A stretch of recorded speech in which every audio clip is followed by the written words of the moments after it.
Shikues të nderuar, ju përshëndes. Ky është edicioni informativ i orës 16 në News 24. Në lajme do të ndiqni.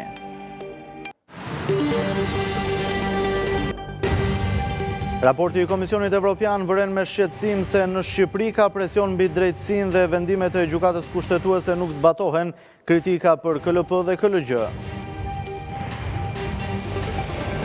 Krimi organizuar dhe korupcioni kërcënim për Ballkanin Perëndimor, prokurorët e rajonit mblidhen në Tiranë. Nis rinumërimi i votave, hapen të parat, kutitë e Gramshit dhe Peqinit, procesi mund të zgjasë 20 ditë.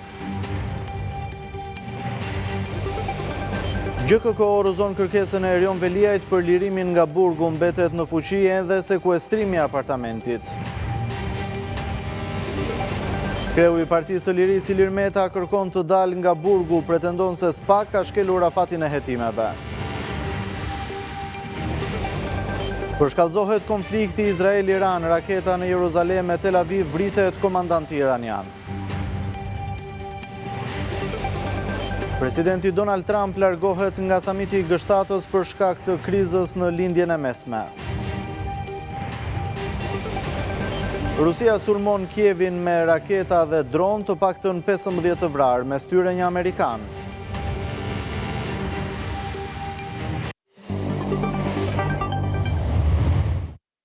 Njihemi tani mëngjesisht me lajmet. Komisioni Evropian ka përfunduar draftin paraprak jo zyrtar lidhur me performancën e Shqipërisë sa i takon shtetit të së drejtës, përfshirë reformën në drejtësi, luftën kundër korrupsionit dhe të drejtat themelore. Në draft raport shprehet shqetësim për presionet ndaj drejtësisë, pasigurinë ligjore për ripërtëritjen e gjykatës kushtetuese dhe mosbatimin nga kuvendi të disa vendimeve të saj, po ashtu raporti ka kritika edhe për KLG-n e KLP-n. Raporti Komisionit Evropian mbi sundimin e ligjit në Shqipëri thekson se niveli i perceptimit të pavarësisë gjyqësore në vend vazhdon të jetë mesatar, si tek publiku i gjerë ashtu edhe tek kompanitë. Raporti i Komisionit Evropian konstaton me shqetësim përhapjen e korrupsionit. Edhe pse përpjekjet për parandalim janë rritur, korrupsioni mbetet i përhapur në shumë fusha, duke përfshirë zonat me rrezik të lartë për korrupsion. Transparenca e kufizuar në procedurat e prokurimit publik, veçanërisht për partneritetet publik-privat, mbetet një burim shqetësimi. Specializimi në hetimin dhe ndjekjen penale të korrupsionit në prokurim është i dobët, keqpërdorimi i fondeve shtetërore gjatë fushatave zgjedhore mbetet një fushë shqetësuese, pavarësisht iniciativave të ndërmarra nga Komisioni Qendror Zgjedhor për të monitoruar dhe sankcionuar shkeljet përfshirë korrupsioni në lidhje me zgjedhjet e 11 majit 2025. Gjykata kushtetuese e Shqipërisë sipas raportit vazhdoi të funksionojë në mënyrë efektive, ndërsa dështimi i vazhdueshëm i Parlamentit për t'u përmbajtur disa prej vendimeve të saj dhe pasiguria ligjore gjatë kohëzgjatjes së mandateve të anëtarëve të saj janë shqetësuese. Pasiguria ligjore vazhdon në lidhje me përfundimin e mandatit të dy anëtarëve të gjykatës kushtetuese për shkak të interpretimeve të ndryshme të dispozitave përkatëse nga Kuvendi dhe Gjykata e Lartë. Për njërin nga rastet, presidenti i Republikës, në rolin e tij si autoritet emërues, i drejtoi një kërkesë zyrtare gjykatës kushtetuese për të ofruar qartësi mbi mënyrën e pajtimit të dy parimeve kushtetuese që lidhen me llogaritjen e mandateve. Raporti ende në fazën e një drafti konfidencial, ngre shqetësime mbi funksionimin e Këshillit Lartë Gjyqësor dhe Këshillit Lartë të Prokurorisë. Një fakt i rëndë konsiderohet edhe punësimi në shkollën e magjistraturës të emrave të lënë jashtë sistemit nga vetingu.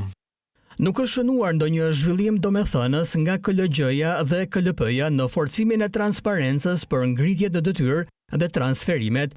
KLG-s i mungojnë rregullat e brendshme të nevojshme për të ushtruar funksionet e saj në mënyrë efektive, ndërsa ato të KLP-s kërkojnë rishikim. Të dy këshillat nuk kanë rregullore të brendshme për konfliktet e interesit të anëtarëve të tyre, duke bërë që rastet e mundshme të konflikteve të interesit të mos trajtohen. Duke i kushtuar një kapitull të veçantë, raporti i Komisionit Evropian vlerëson aktivitetin e prokurorisë speciale, ndër të tjera shkruhet se SPAK bëri përparim të prekshëm drejt një rekordi të fortë në luftën kundër korrupsionit, veçanërisht në nivelin e lartë, dhe përdorimi i hetimeve financiare dhe konfiskimi i asetave është përmirësuar. Jorida Tabaku komenton draft raportin e Komisionit Evropian, duke cilësuar si një dokument të fortë ndaj qeverisë dhe sulmeve ndaj gjyqësorit. Deputetja e Partisë Demokratike thot se nëse Shqipëria nuk zhvillon zgjedhje të lira, rrezikon të bëjë hapa pas në procesin e integrimit. Ajo shton se PPE pritet të sjellë në Shqipëri një mision faktmbledhës për akuzat e opozitës për farsën elektorale. Kryetaria e Komisionit për Çështjet Europiane, Jorida Tabaku, thot se raporti Rule of Law i publikuar nga Komisioni Europian është një goditje e fortë për qeverinë shqiptare dhe për sulmet e zhvilluara ndaj SPAK. Nuk kisha parë në raport, i cili niste në faqen e parë i referohet arrestimit të kryebashkiakut, ish kryebashkiakut tashmë Erion Veliaj, i cili thot aksione dhe reagime publike të paprecedenta nga legislativi dhe nga ekzekutivi ndaj sistemit gjyqësor, po njëkohësisht edhe presion që kulmoi me 2 letra nisur Ministrisë Brendshme edhe për sulme fizike ndaj SPAK-ut. Tabaku deklaron se nëse zgjedhjet nuk mbahen siç e kërkojnë standardet europiane, Shqipëria mund të bëjë hapa pas në procesin e integrimit siç ka ndodhur me Serbinë. Shqipëria është duke u kontrolluar për grup kapitullin e parë, sepse është grup kapitulli që është hapur i pari dhe do të mbyllet i fundit. Dhe këtu janë dhe zgjedhjet. Dhe nuk ka rrugë tjetër Shqipëria përveç se organizimin e zgjedhjeve të lira dhe të ndershme, që kësaj radhe nuk ishin, respektimin e parimeve të pavarësisë gjyqësorit, që siç e thot raporti, nuk është. Shumë vende të tjera të rajonit, dhe këtu i referohen për shembull rastit të Serbisë, si rezultat i cënimit të kritereve të grup kapitullit parë, zgjedhjeve, mediave, kanë bërë hapa pas. Deputetja e PD-s thekson se zgjedhjet e 11 maj do të denoncohen dhe pritet që Partitë Popullore Europiane të sjellin në Shqipëri një mision faktmbledhës për shkeljet në procesin elektoral. Zgjedhjet së pari për Partinë Demokratike nuk janë kapitulli mbyllur. Ne presim raportin final, presim një mision faktmbledhës nga EPP-ja, por nuk janë kapitulli mbyllur as për Komisionin e Jashtëm Parlamentit Evropian. Në korrik do të miratohet raporti final, i cili u miratua në Komisionin e Jashtëm, do të miratohet në një seancë plenare dhe menjëherë pasaj edhe Komisioni i Jashtëm Parlamentit Evropian do të bëjë një plan pune për mision faktmbledhës në Shqipëri në fillim të vitit të ardhshëm. Jorida Tabaku deklaroi se PD do të vijojë të thotë të vërtetën në çdo institucion ndërkombëtar për vjedhjet e zgjedhjeve të 11 majit. Sekretari i përgjithshëm i Partisë së Lirisë Tedi Blushi thot se raportet e Komisionit Evropian për Shqipërinë tregojnë se drejtësia e re ka dështuar dhe se ajo i shërben një njeriu të vetëm që sipas zyrtarit të Partisë së Lirisë është Edi Rama.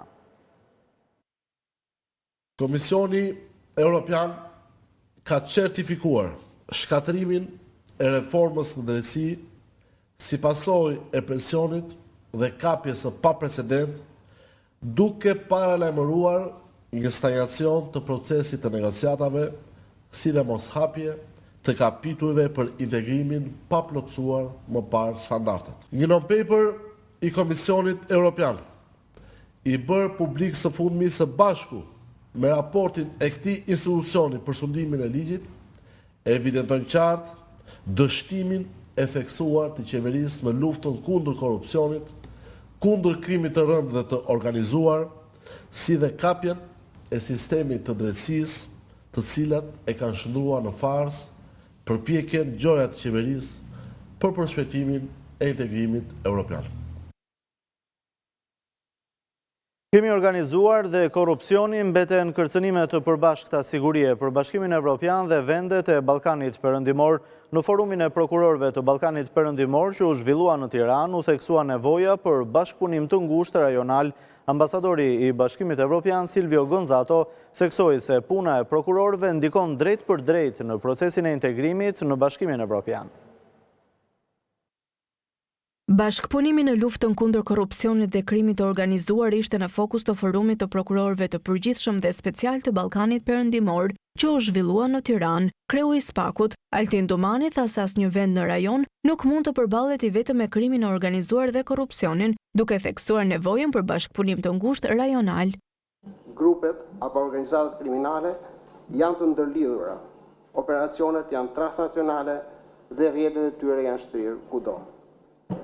Një hetim që nis në një vend na çon drejt fakteve të dyshuarve apo lëvizjes së parave në një vend tjetër. Për të shpërbërë këto struktura, na duhet të veprojmë me vendosmëri, jo vetëm brenda territoreve respektive, por edhe në mënyrë kolektive si pjesë e rajonit. Kjo do të thotë më shumë hetime të përbashkëta, ndarje më e shpejtë e informacionit, besim ndërsjellë mes prokurorëve dhe një vizion i qartë se gjeografia nuk e pengon, por e ndihmon partneritetin tonë. Sipas prokurorit të përgjithshëm Olsian Çela, bashkëpunimi me Eurojust dhe prokuroritë e vendeve fqinje ka arritur të japë fryte përballë krimit që vazhdon të sofistikohet. Trafiqet e drogës, armëve, kontrabandimi i njerëzve, si dhe aktivitetet të tjera kriminale, vazhdojnë të përbëjnë shqetësim për vendet e Ballkanit Perëndimor dhe ne kemi përgjegjësinë për të gjetur zgjidhje në goditjen e këtyre fenomeneve kriminale.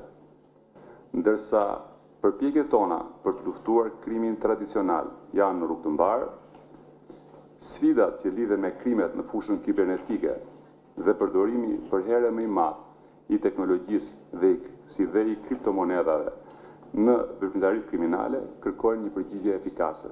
Thirrje për bashkëpunim më të ngushtë mes agjencive lizbatuese bëri dhe ambasadori i BE-s Silvio Gonzato, i cili theksoi se puna e prokurorëve ndikon drejt për drejt në procesin e integrimit të Bashkimit Evropian.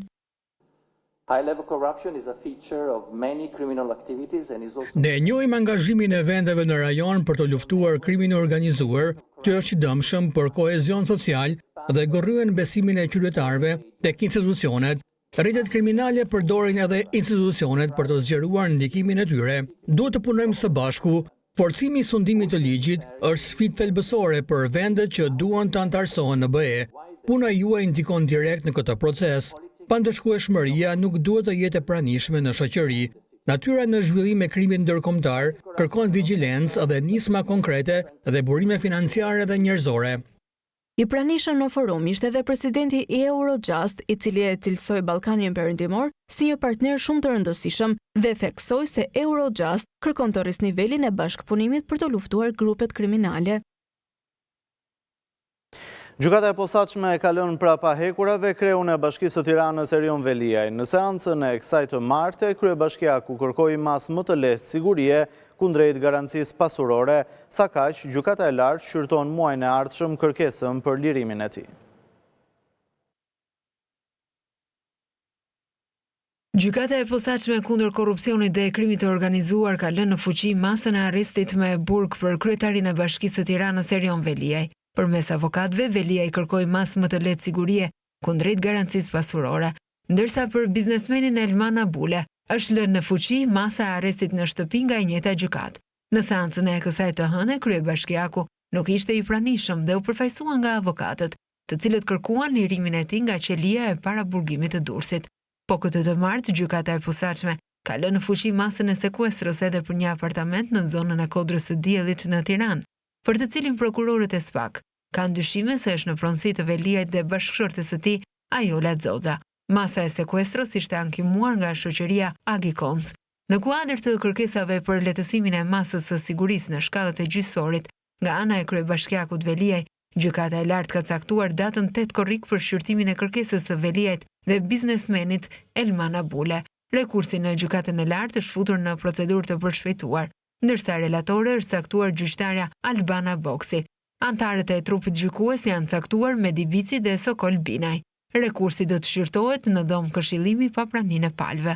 2 muaj më parë, SPAK ngriti edhe një tjetër akuzë ndaj Veliajt dhe bashkëshortes së tij, atë të fshehjes së pasurisë, dhe vendosi sekuestro ndaj këtyre pasurive në zonën e Kodrës së Diellit në Tiranë.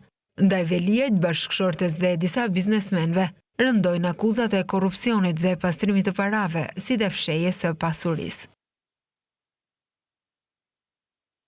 Ish-presidenti Ilir Meta ka kërkuar në GKK verifikimin e kushteve të masës së sigurisë dhe zëvendësimin e kësaj mase me pretendimin se janë shkelur afatet dhe përgjatë 8 muajve SPAK nuk ka paraqitur prova të reja në informacionin 2 mujor për çështjen. Për këtë arsye, gjykata e posaçme ka caktuar datën 20 qershor për zhvillimin e seancës. Kreu i Partisë së Lirisë ndodhet në qelit e paraburgimit në Tiranë prej tetorit të vitit të shkuar. Më 27 maj të këtij viti, SPAK mori zyrtarisht të pandehur Ilir Metën dhe ish bashkëshorten e tij Monika Kryemadhi, duke ngritur ndaj tyre disa akuza si ajo e korrupsionit, pastrimit të parave dhe fshehjes së pasurisë. SPAK e akuzon Metën për ndikime korruptive dhe përfitime monetare në çështjen Çezdia në një marrëveshje interkonjeksioni, çështjen e lobimit të LSI-s në SBA, si dhe për një marrëdhënie të dyshuar korruptive për ndryshimin e një ligji në favor të një biznesmeni. Sipas SPAK, akuzat të ngjashme rëndojnë edhe mbi deputeten Monika Kryemadhi.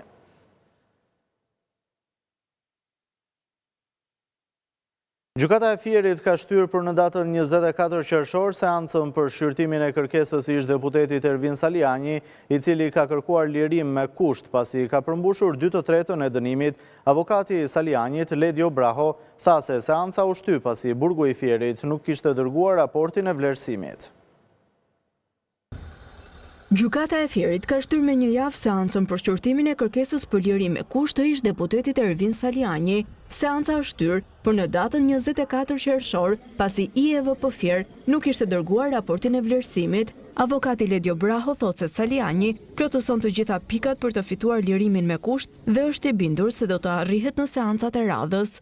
Sot ishte seanca parë, mungonte raporti i vlerësimit nga IEVP-ja Fier, kështu që u shty seanca me disa ditë për ditën e martë, në mënyrë që IEVP Fier të sjellë raportin lidhje me kërkuesin zotin Saliani.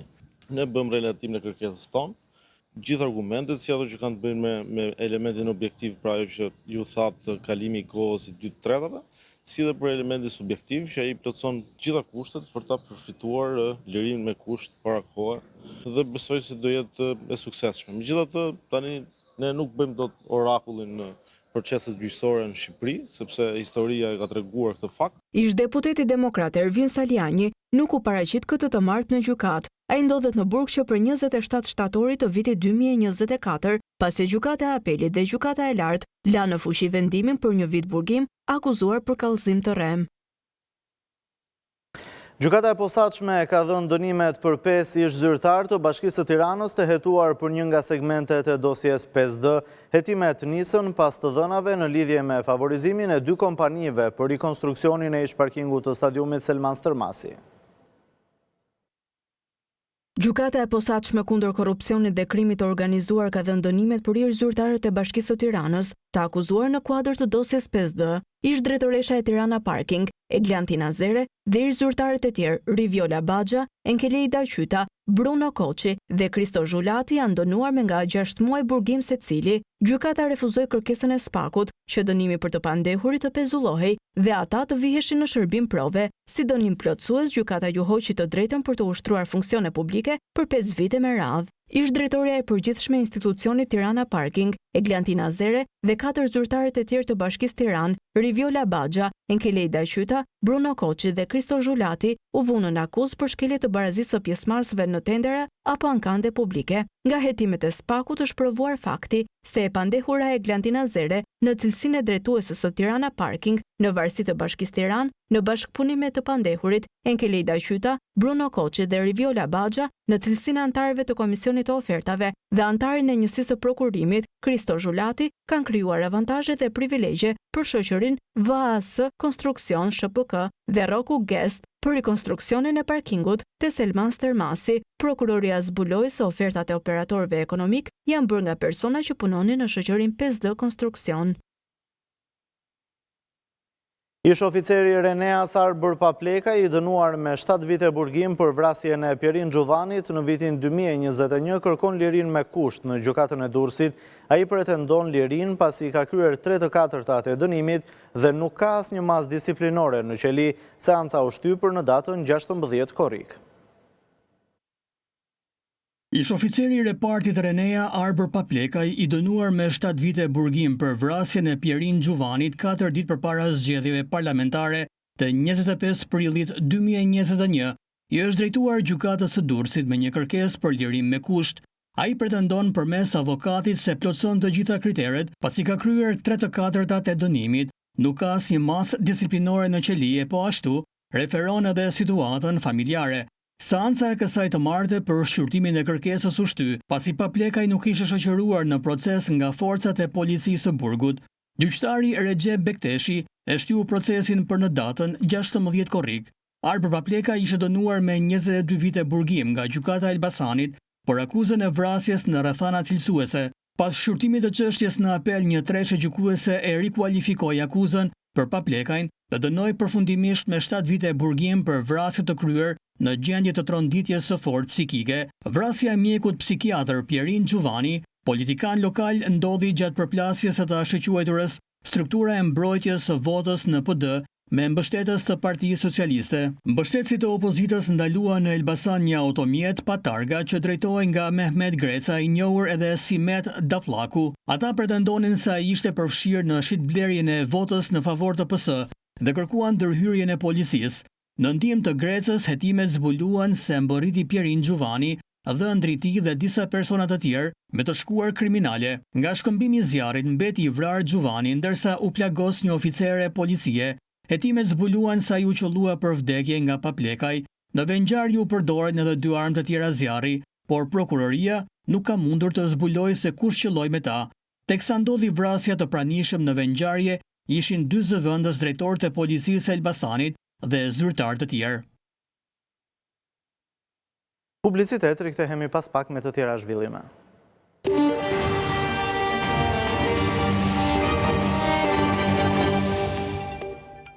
Jemi rikthyer sërish në studio, vjoj me të tjera informacione. Votat e hedhura në 2323 kutit e votimit në zgjedhjet e 11 majit ka nisur të rinumërohen.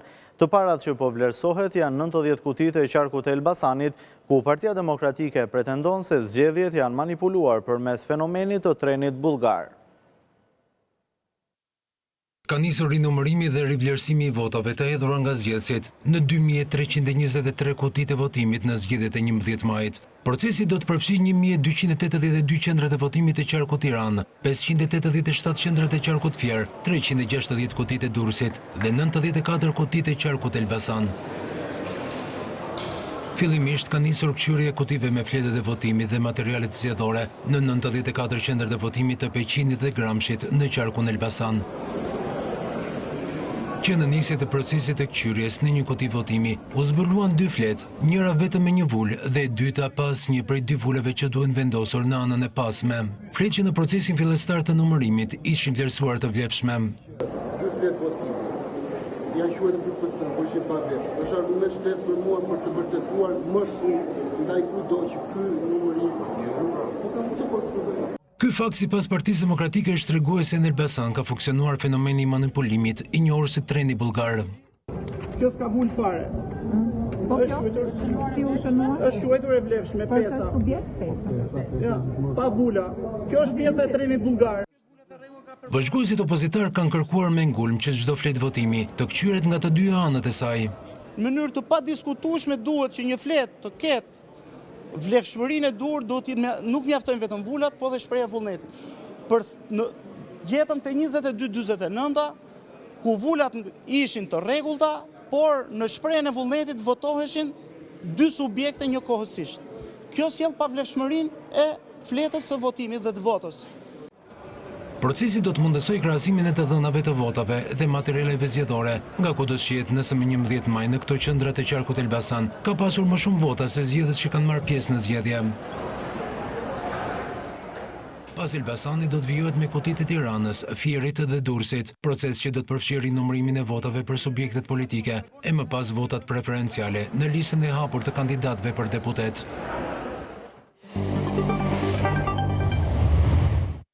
Teksa përplasja mes Izraelit dhe Iranit hyri në ditën e 5, të 2 vendet shkëmbyen zjarr duke lëshuar raketa. Irani i goditi në Jeruzalem dhe Tel Aviv, por shumë raketa u kapën nga sistemet antiraketore të Izraelit. Izraeli ndërkohë vrau një komandant të lartë të ushtrisë iraniane gjatë sulmeve të mbrëmjes. Rrugët e Teheranit u mbi ngarkuan nga trafiku teksa banorët përpiqeshin të largohen, ndërsa shumë të tjerë nxituan në pikat e karburantit.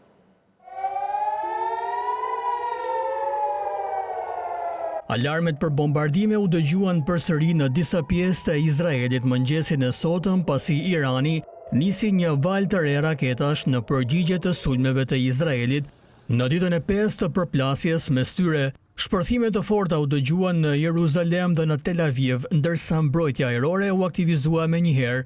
Shërbimet e urgjencës janë ende në vendngjarje në zona që janë goditur në Izraelin qendror. Një zyrtar ushtarak izraelit u shpreh se në raundin e fundit të sulmeve iraniane u lëshuan rreth 20 raketa, shumica të cilave u kapën, por disa goditje u identifikuan në zona të hapura, që prej nisjes së konfliktit 24 persona janë vrarë në Izrael dhe më shumë se 500 janë plagosur. Në Iran shpërthime të forta u dëgjuan në kryeqytetin e vendit Teheran, ndërsa Izraeli vazhdoi me sulmet e tij. Televizioni shtetëror raportoi se 3 nga punonjësit e tij u vranë kur ushtria izraelite goditi selin e tij një ditë më parë. Ushtria izraelite njoftoi se vrau komandantin ushtarak iranian Ali Shadmani në një sulm në Teheran gjatë orëve të mbrëmjes. Shadmani mori detyrën si shef i shtabit i cili planifikon operacione të përbashkëta ushtarake mes forcës elitare të Gardës Revolucionare dhe ushtrisë së rregullt iraniane. Ai e mori rolin pasi pasardhësi i tij, Gholam Ali Rashid, u vra në një sulm izraelit javën e kaluar. Trafiku i rënduar mund të shihet në Teheran dhe radhët po rritën në pikat e karburantit, ndërsa banorët evakuohen nga kryeqyteti, raporton BBC. Njerëzit në qytet po pyesin se si mund të largohen, ndërsa një banor shkruante në rrjetet sociale se si mund të evakuohet Teherani me 10 milion njerëz. Në një intervistë televizive, kryeministri izraelit Benjamin Netanyahu tha se Izraeli kishte dëmtuar ndjeshëm programet e raketave bërthamore dhe balistike të Iranit, por theksoi se forcave të tij u duhej ende më shumë kohë. Grupet e të drejtave të njeriut thonë se kanë dokumentuar më shumë se 400 njerëz të vrarë në Iran, mes tyre 197 civil, sipas Associated Press. Presidenti Amerikan Donald Trump u largua më herët nga samiti i grupit të 7 vendeve më të industrializuara që u mbajt në Kanada për shkak të një sër çështjesh të rëndësishme që duhet të trajtojë, mes të cilave edhe konflikti në lindjen e mesme. Njoftimi për largimin e tij nga samiti erdhi pak pasi Trump përmes rrjeteve sociale u bëri thirrje banorëve të Teheranit që të evakuohen menjëherë nga qyteti. Presidenti i Shteteve të Bashkuara të Amerikës, Donald Trump, u largua më herët nga samiti i grupit të 7 vendeve më të industrializuara që u mbajt në Kanada për shkak të një sër çështjesh të rëndësishme që duhet të trajtojë, mes të cilave edhe konflikti në lindjen e mesme. Njoftimi për largimin e tij nga samiti erdhi pak pasi Trump, përmes rrjeteve sociale, u bëri thirrje banorëve të Teheranit që të evakuohen menjëherë nga qyteti. Irani duhet ta kishte nënshkruar marrëveshjen, u kërkova të nënshkruanin, sa turp dhe sa humbje jetësh njerëzore. Thënë thjesht, Irani nuk mund të ketë një armë bërthamore, e kam thënë vazhdimisht, shkroi Trump në Truth Social. Të gjithë duhet të evakuohen menjëherë nga Teherani, theksoi ai. Ushtria izraelite më herët lëshoi një njoftim duke u bërë thirrje banorëve të një qarku të Teheranit që të evakuohen. Paralajmërimet vinë në një kohë kur Izraeli ka intensifikuar sulmet ndaj Iranit, të cilat thonë se synojnë të shkatërrojnë objektet bërthamore të Republikës Islamike. Para largimit të Trump nga samiti, të 7 udhëheqësit nënshkruan një deklaratë ku theksohej rëndësia e mbrojtjes së civilëve pas rritjes së sulmeve që kanë shkaktuar viktima civile në të dyja vendet. Udhëheqësit e G7-s, Britania, Kanadaja, Franca, Gjermania, Italia, Japonia dhe SBA-ja gjithashtu thanë se Irani kur nuk mund të ketë armë bërthamore dhe se Izraeli ka të drejtë të mbrojë veten. Në deklaratë thuhej se shpresohet të gjendet një zgjidhje për krizën iraniane, një zgjidhje që çon drejt uljes së tensioneve në lindjen e mesme, përfshirë një armëpushim në Gaza.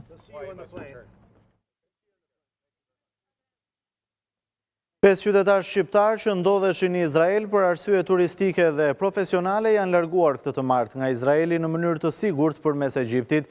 Lajmin e ka dhënë ministri i jashtëm Migli Hasani në rrjetin social Facebook, ku thotë se tashmë qytetarët ndodhen në gjendje të mirë shëndetësore në Egjipt dhe pritet të kthehen në Shqipëri.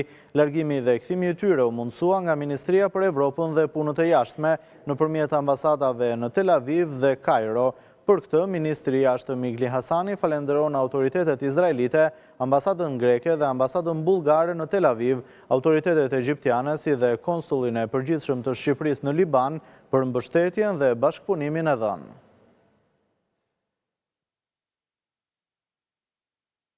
Të paktën 15 persona u vranë, përfshirë edhe një shtetas amerikan dhe 44 të tjerë u plagosën si pasojë e sulmeve me dron dhe raketa të kryera nga Rusia ndaj Kievit.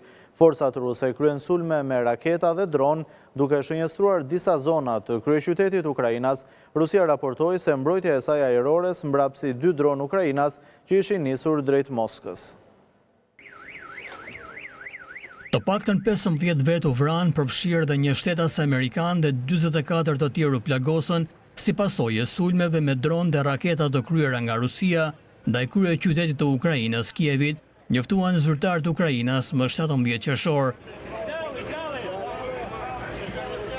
Forcat ruse kryen sulme me raketa dhe dron, duke shënjestruar disa zona të kryeqytetit të Ukrainës.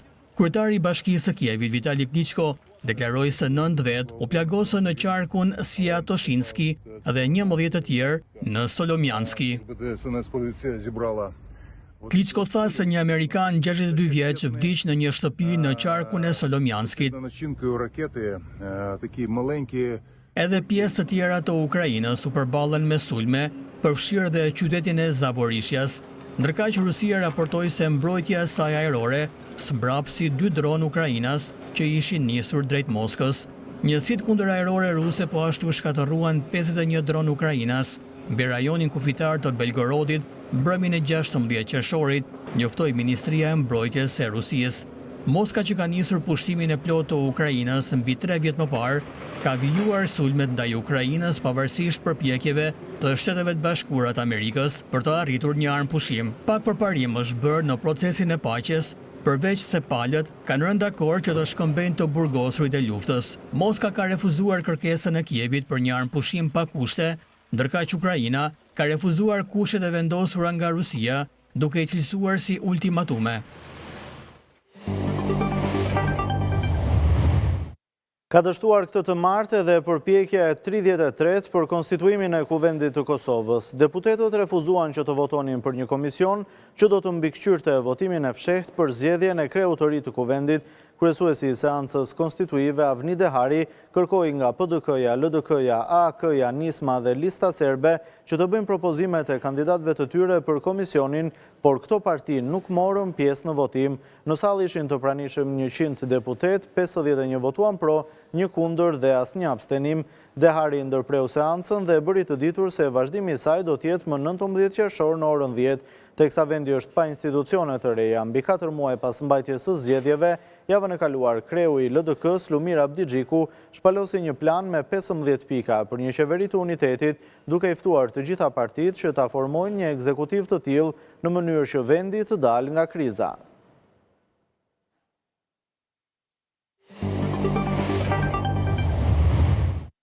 Maturantët nga e gjithë Shqipëria zhvilluan sot provimin e matematikës. Testimi nisi në orën 10 dhe zgjati 2 orë e 30 minuta. Ashtu siç ndodhi edhe në 2 provimet e para, teza u publikua në rrjetet sociale pak minuta pasi kishte nisur testimi, ndërsa Ministria e Arsimit siguroi se procesi nuk është cënuar. Ky është provimi i tretë pas atij të gjuhës shqipe dhe gjuhës së huaj. Janë mbi 27.000 maturantë që u nënshtrohen njohurive në kuadër të provimeve të maturës shtetërore 2025. Maturantët do të zhvillojnë më 24 qershor edhe provimin e fundit atë të lëndëve me zgjedhje që përfshin një gamë të gjerë lëndësh nga shkencat natyrore, shoqërore dhe ato artistike. Qendra e shërbimeve arsimore është përgjegjëse për hartimin, administrimin dhe vlerësimin e provimeve, duke garantuar transparencë dhe korrektësi në çdo hap të procesit. Ndërkohë testet modeli janë shpërndarë më herët për të ndihmuar nxënësit në përgatitjen e tyre.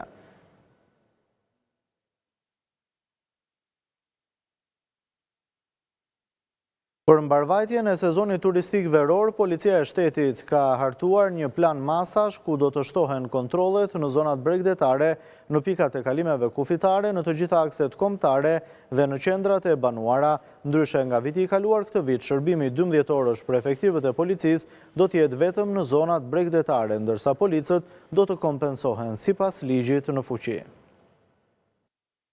Për të garantuar rendin dhe sigurinë gjatë sezonit veror, policia e shtetit ka hartuar dhe është duke zbatuar një plan masash lidhur me sigurinë në zonat bregdetare, liçenore dhe lumore, lehtësimin e qarkullimit në pikat e kalimit kufitar, parandalimin e aksidenteve rrugore dhe veprimtarive kriminale, zbatimin e orarit të ndalimit të muzikës, si dhe mbrojtjen e mjedisit dhe zonave turistike. Ndryshe nga viti i kaluar, këtë vit shërbimi 12 orësh për efektivët e policisë do të jetë vetëm në zonat bregdetare, ndërsa bëhet me dije se në ndihmë të policive vendore do të dërgohen shërbime shtesë, të cilat do të kompensohen sipas legjislacionit përkatës. Kontrolli dhe ndëshkimi i lundrimeve të rrezikshme brenda zonave të ndaluara do të kryhet nga njësia policore detare që me anë të dronëve do të operojë për kontrollin e perimetrit të sigurisë në plazhe. Për të përballuar fluksin e shtuar të emigrantëve dhe turistëve që vijnë për të kaluar pushimet në Shqipëri, policia kufitare ka marrë masa për shtimin e sporteleve dhe burimeve njerëzore në pikat e kalimeve kufitare me qëllim shmangjen e pritjeve në radhë. Gjithashtu do të ketë kontrolle të shumta në kufirin e gjelbër dhe në kufirin blu për të parandaluar krimin kufitar dhe kalimet e palishme. Policia rrugore do të jetë 24 orë në të gjitha akset rrugore kombëtare dhe në qendrat e banuara. Bëhet me dije se nga 16 qershori deri më 15 shtator do të kufizohet qarkullimi i mjeteve të rënda për transport mallrash në fundjavë dhe në ditët e pushimit zyrtar.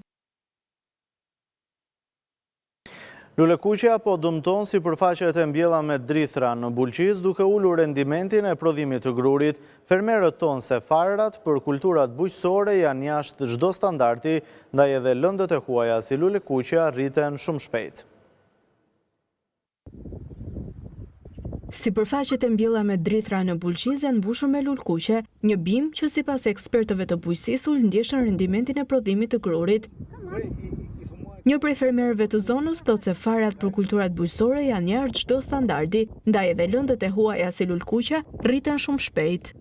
Gruni nuk është gruni që ka qenë kur, as nuk vjen ai lloj gruni, merr me mend, e merr bukun, e ze po më e bira se zonë bukë. Është i përzier me lëndë të huaj. Atë nuk ka kontroll nga bujqësia.